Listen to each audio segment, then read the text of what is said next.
Oyo ye muyimbi Red Q, musajja watu ali mu mbeera mbi nnyo nnyini ddala.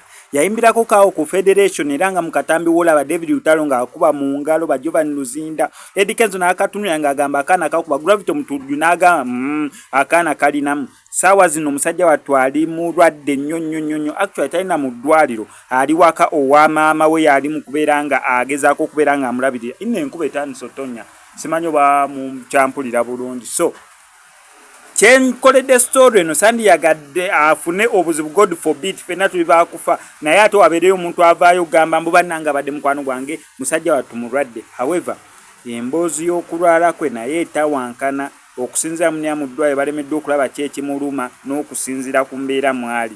Kigambibwa mbu waliwo abantu gwe baakuba, mbu ye ne gurupu ye ekikosi kye waliwo omuntu gwe baakuba. Omuntu oyo n'ayisibwa bubi, yensonga lwaki mwe bagezaako kugenda mu ddwaliro, bulwadde bubabuuze kyokka omuntu yeeyongerako kulabika bubi, agezaako kyati naye eremeddwe okuzuula ekituufu ekiruma ono omuntu, mbu ensonga yandibanga yava mbu ekikosi kye waliwo gwe baakuba, omuntu n'ayisibwa bubi. So eyo saagala tubeere nga tugendayo okujajinga, n'embeera mwali si nnungi. Oyo muyimbi Red Q.